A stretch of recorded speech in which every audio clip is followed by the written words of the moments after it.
আসসালামু আলাইকুম। সবাইকে শুভেচ্ছা জানাচ্ছি। মাসুম মাহবুব দেখছেন ওপেন দ্য ইউটিউব চ্যানেল এবং মাসুম মাহবুব ফেসবুক পেজ। প্রিয় দর্শক, বেশ কিছু গুরুত্বপূর্ণ খবর আছে আজকে হাতে। আমি একটা করে আপনাদের দেবার চেষ্টা করছি। প্রথম ব্রেকিং খবরটি হলো, মার্কিন যুক্তরাষ্ট্রের একটি অহংকার চূর্ণ করে দিল ইরান। হরমুজ প্রণালীতে মার্কিন অ্যাপাচি হেলিকপ্টার বিধ্বস্ত বা ভূপাতিত। দ্বিতীয় গুরুত্বপূর্ণ খবর, ইরানের কাছে অবশেষে নতি স্বীকার করল দখলদার বাহিনী। ৩ নম্বর গুরুত্বপূর্ণ খবর, ইয়েমেনে ড্রোন ঢুকে পড়েছে ইসরায়েলের ভেতরে। কি হলো তারপর?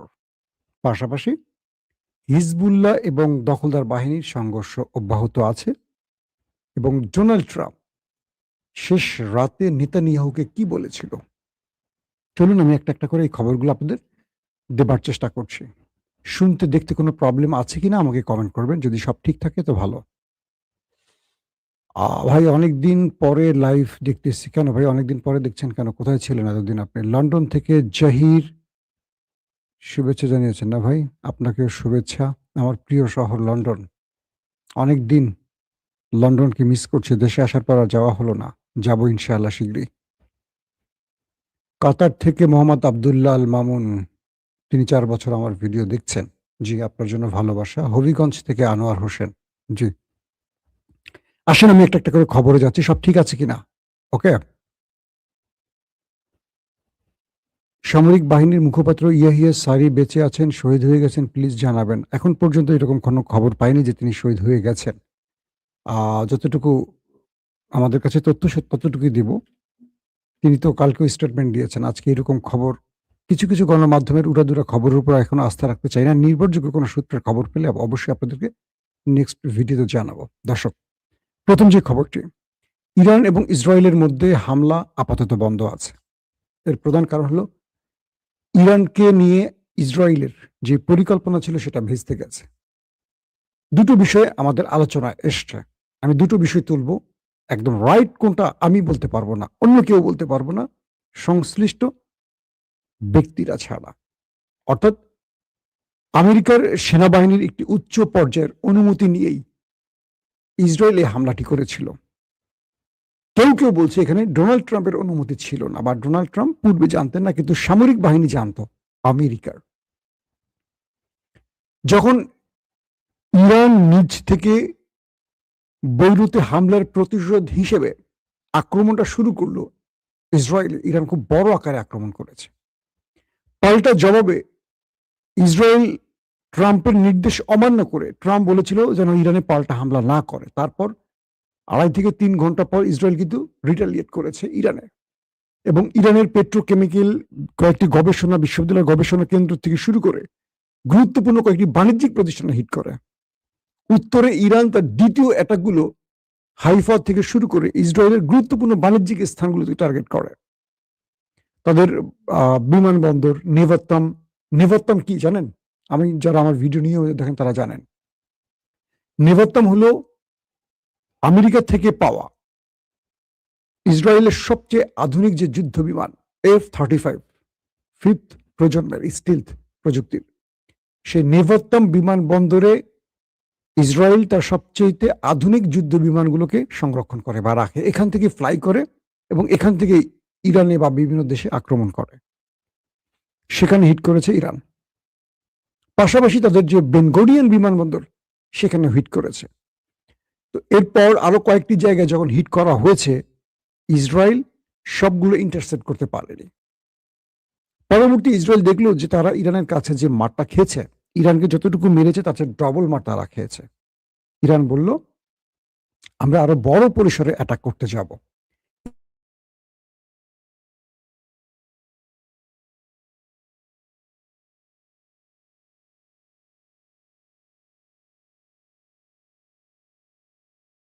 অ্যাটাক না করে। ইরান বলল, ওকে ফাইন, যদি ইসরায়েল আমার উপর পাল্টা অ্যাটাক আর না করে আমি করব না, তবে আরেকটা শর্ত আছে। ইসরায়েল হামলা হতে পারবে না। যদি লেবাননে হামলা হয়, ইরান আবারও অ্যাটাক করবে।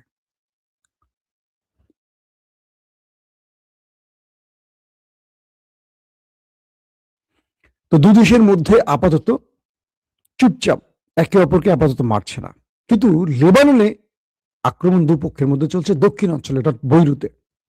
বৈরুতে আক্রমণের প্রতিশোধ কিন্তু ইরান নিয়েছে। এটা বৈরুত শব্দটা খেয়াল রাখবেন, রাজধানী। তো লেবাননের দক্ষিণে দখলদাররা হিজবুল্লাহর উপর অ্যাটাক করছে। হিজবুল্লাহ তাদেরকে চারদিক থেকে ঘিরে অ্যাটাক করছে। খেলা কিন্তু দুই পক্ষে চলছে, উইকেট দুই পক্ষে যাচ্ছে। অর্থাৎ ওরা যেই জায়গাগুলো দখল করেছিল দখলদাররা, যেখানে মার্কাবা সহ বিভিন্ন ট্রুপ ক্যারিয়ার নিয়ে তারা এসছে, যেখানে সামরিক বাহিনীগুলো পতাকা উড়িয়ে ঘাঁটি গেড়েছে, সেই জায়গাগুলো খুঁজে খুঁজে হিজবুল্লাহ এখন হিট করছে।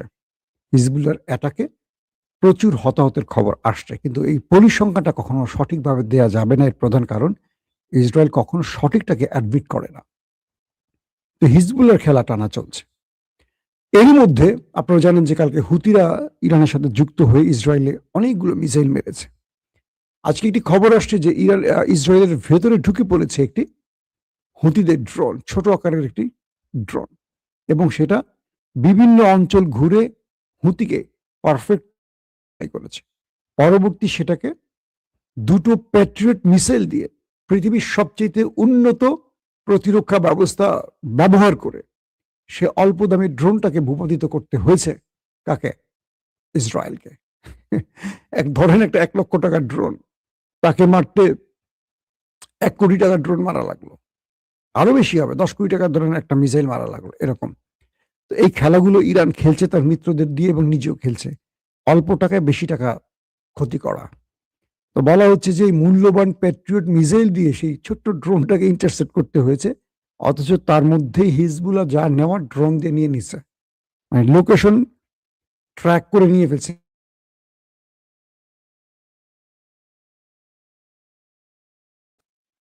তো এই অবস্থার মধ্যে মোটামুটি নেতানিয়াহু বুঝতে পারছেন যে ইরান এবার মিশনটা অন্যভাবে শুরু করতে চায়।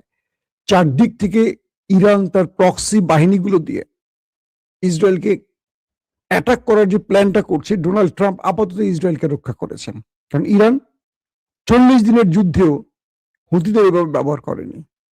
একদিন বোধহয় হুতিরা অ্যাটাক করেছিল, আর এবার অ্যাটাকটা ইরান করার সঙ্গে সঙ্গে হুতিরাও অ্যাটাক শুরু করেছে। বলা হচ্ছিল যে এটা আর একদিন দুদিন থাকলে ইরাক থেকেও অ্যাটাক শুরু হয়ে যেত। হিজবুল্লাহ তো অ্যাটাক করছেই, চতুর্মুখী অ্যাটাক। এখান থেকে মিস্টার নেতানিয়াহুকে ফোন করেছিলেন ডোনাল্ড ট্রাম্প। তাকে বললেন যে তোমাকে আমি নিষেধ করেছিলাম তুমি যুদ্ধটা করো না, ইরান তোমাকে মেরেছে, তুমি চুপ থাকো। পরবর্তী বিষয়টা আমরা দেখতাম, তুমি আমার কথা শোনোনি। তোমাকে এটুকু বলতে পারি, এই যুদ্ধ তুমি লড়তে পারো, আমার আপত্তি নেই, বাট তুমি যদি ইরানের সাথে পেরে না ওঠো, তুমি আমার সাহায্য চাইলে আমি তোমার পাশে দাঁড়াতে পারবো না। আমি তোমাকে কোনোভাবেই সাহায্য করতে পারবো না। তুমি ইন্ডিভিজুয়াল একটা দেশের প্রধানমন্ত্রী, তুমি যদি মনে করো যে তুমি যুদ্ধ করতে চাও, করো, কিন্তু তুমি বিপদে পড়ে আমার সাহায্য চাইলে আমি সাহায্য করতে পারবো না। তার প্রধান কারণ, এমনিতেই আমার অবস্থা 12টা বেজে গেছে। পুরো আমেরিকায় যুদ্ধ চায় না, আমেরিকার এস্টাবলিশমেন্ট যুদ্ধ চায় না, পেন্টাগন যুদ্ধ চায় না, জনগণ যুদ্ধ চায় না। আমার জনপ্রিয়তা 80% মাইনাসে চলে গেছে। মধ্যবর্তী নির্বাচনে আমাকে 16 থেকে 20% মানুষ চায় কিনা সন্দেহ। এই অবস্থায় আমি আর তোমাকে টেনে নিতে পারবো না, তোমাকে বহন করতে পারবো না, সেই শক্তি আমার নাই।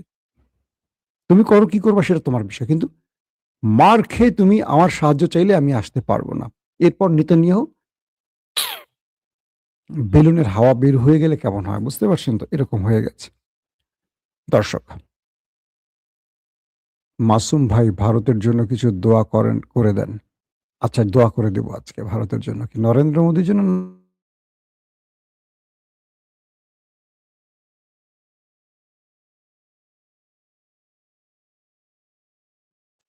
কি হলো, ক্যামেরা বারবার আমাকে ছেড়ে দিচ্ছে কেন? মার্কিন যুক্তরাষ্ট্র তার একটি অহংকারের অ্যাটাকিং হেলিকপ্টার, নাম হলো অ্যাপাচি, এটি হরমুজ প্রণালীতে প্রবেশ করেছিল। ইরান সেটাকে খেয়ে দিয়েছে। এখন প্রশ্ন করবেন যে ইরান এটা কিভাবে খেলো? ইরান কোনো মিসাইল মারেনি, ড্রোনও মারেনি, অটোমেটিক খেয়ে ফেলছে।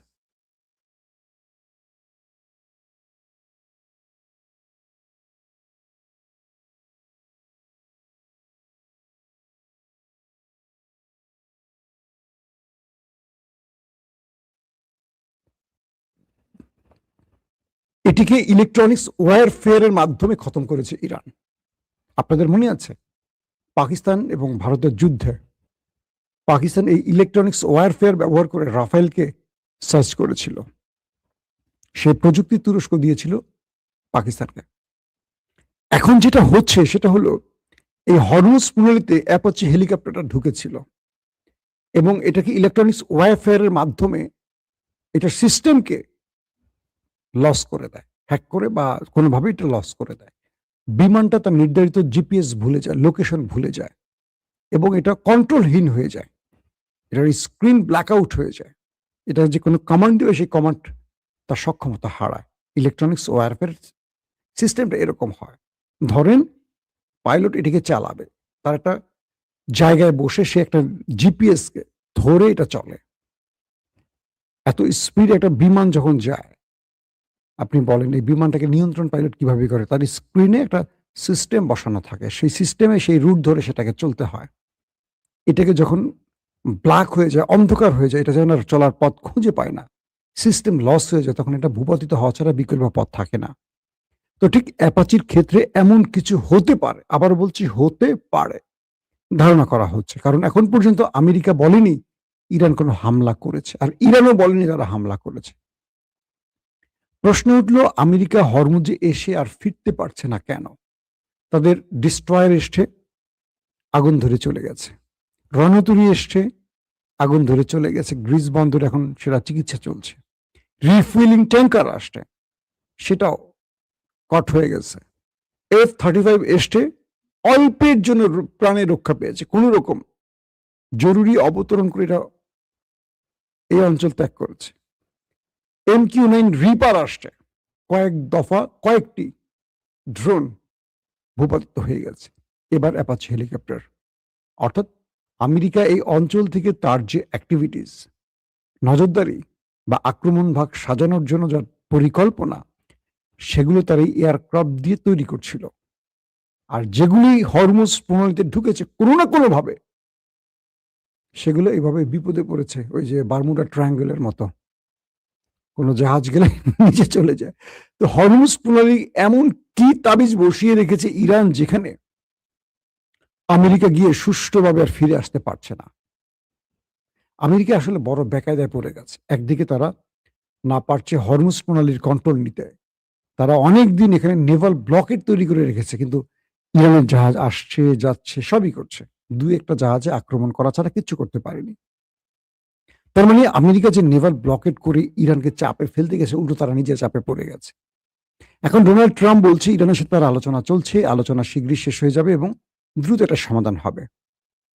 কিন্তু ডোনাল্ড ট্রাম্প উভয়মুখী সংকটে আছে। একদিকে তার কথা শুনছে না ইরান, একদিকে তার কথা শুনছে না ইসরায়েল, একদিকে তার জনগণ বুঝে গেছে ট্রাম্প একটি অজনপ্রিয় যুদ্ধে নেমে তার জনপ্রিয়তাকে শেষ করে দিয়েছে।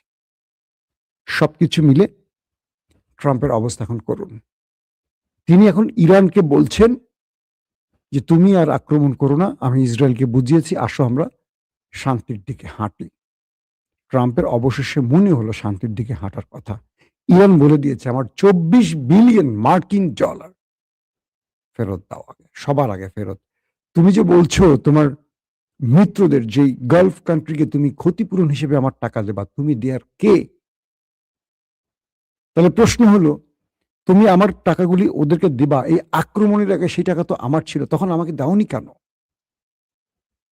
তোমার এই জুলুম আমি আর নেব না।